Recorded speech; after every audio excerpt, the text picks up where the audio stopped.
नमस्कार, आप news nation देख रहे हैं। बिहार के दो पूर्व मुख्यमंत्रियों की बेटी और बहू आपस में लड़ाई करते हुए नजर आ रही हैं। आपको बता दें कि जीतन राम मांझी की बहू जीता संतोष मांझी और साथ ही साथ लालू प्रसाद यादव की बेटी रोहिणी आचार्य के बीच कटाक्ष चल रहा है। कटाक्ष है शब्दों का। लगातार सोशल मीडिया से इन दोनों के द्वारा एक दूसरे पर आरोप प्रत्यारोप लगाए जा रहे हैं। यहां तक कि बात इतनी बढ़ गई है कि अब रोहिणी आचार्य को होली के दौरान ही धमकी मिल गई है कि अब दीपा संतोष मांझी रोहिणी आचार्य का मुंह तक नोच लेंगी। आखिर क्या है पूरा मामला, ये तो हम आपको आगे बताएंगे। मगर लगातार ट्विटर पर एक्टिव रहने वाली लालू प्रसाद यादव की बेटी रोहिणी आचार्य कई राजनेताओं पर पहले से ही कटाक्ष करती रही है, मगर अब एनडीए की तरफ से दीपा संतोष मांझी भी रोहिणी आचार्य पर लगातार कटाक्ष कर रही हैं। उन्होंने यहां तक कह दिया है कि मैं तुम्हारा मुंह नोच लूंगी। यह सिर्फ धमकी ही नहीं, एक तरीके से एक बात ऐसी कही गई है रोहिणी आचार्य पर जो अब तक शायद किसी ने रोहिणी आचार्य के लिए नहीं कही होंगी।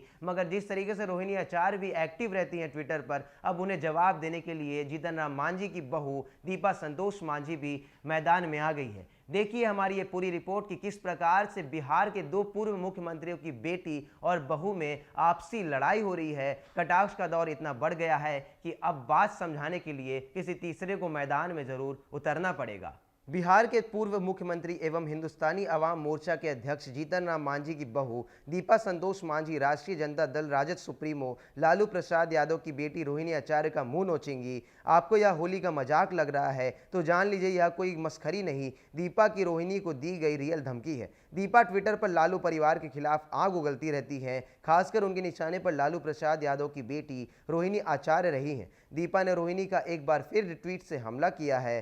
बिहार विधानसभा में मुख्यमंत्री नीतीश कुमार व विधानसभा अध्यक्ष विजय कुमार सिन्हा के बीच हुई तकरार का मामला बिहार विधान परिषद में भी गूंजा। इसी क्रम में जनता दल यूनाइटेड नेता अशोक चौधरी द्वारा राबड़ी देवी पर हमला के जवाब में राबड़ी देवी ने अशोक चौधरी को मुख्यमंत्री का दलाल कहा था। इस मामले में अशोक चौधरी ने भी राबड़ी देवी की शिक्षा पर तंज कसा था, जिसे राबड़ी देवी और आरजेडी ने इसे महिला का अपमान बताया था। रोहिणी आचार्य ने इसी मामले पर अशोक चौधरी को निशाने पर लेते हुए अपने ट्वीट में उन पर पलटू राम की दलाली का फर्ज अदा करने का आरोप लगाया। लिखा कि इसलिए वे महिलाओं का अपमान करके विधानसभा अध्यक्ष वाला मामला दबाने की साजिश कर रहे हैं।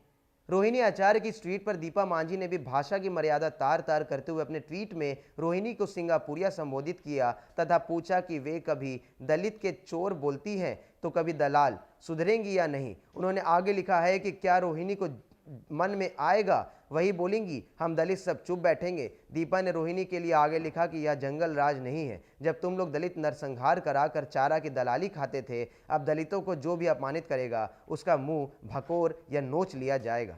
दीपा इसके पहले भी रोहिणी को सिंगापुरिया महारानी एवं लबड़ी कह चुकी है। एक बार उन्होंने तेजस्वी यादव के लिए लबड़ी का लबड़ा भाई भी कहा था। तो सोशल मीडिया का प्लेटफॉर्म ट्विटर अब कटाक्ष का दौर देख रहा है। जिस तरीके से सिंगापुर में रहने वाली लालू प्रसाद यादव की बेटी रोहिणी आचार्य बिहार के कई नेताओं को टारगेट पर रखती हैं, तो अब बिहार में रहने वाली दीपा संतोष मांझी भी रोहिणी आचार्य को टारगेट पर रख लिया है। उन्होंने यहां तक कह दिया है कि सिंगापुरिया हो कुछ नहीं कर सकती। उन्होंने तो अब यह भी कह दिया है कि अगर तुम मेरे सामने होती तो तुम्हारा मुंह भकोड़ लेते। देखने वाली बात यह होगी कि बिहार की दो बेटियां आपस में कब तक लड़ती रहेंगी। सोशल मीडिया का प्लेटफॉर्म ट्विटर अब जंग का मैदान बन गया है इन दोनों के लिए। एक तरफ जहां रोहिणी आचार्य नेता अशोक चौधरी के बयान पर तंज कसते हुए नजर आ रही थी, तो वहीं साफ हो गया है कि दीपा संतोष मांझी ने होली के दौरान मस्खरी ना करते हुए रोहिणी आचार्य को होली के दौरान मस्खरी ना करते हुए अब धमकी तक दे दी है और कहा है कि अगर तुम मेरे सामने होती तो तुम्हारा मुंह भकोड़ लेते। लगातार खबरों में बने रहने के लिए आप देखते रहिए न्यूज़ नेशन। नमस्कार।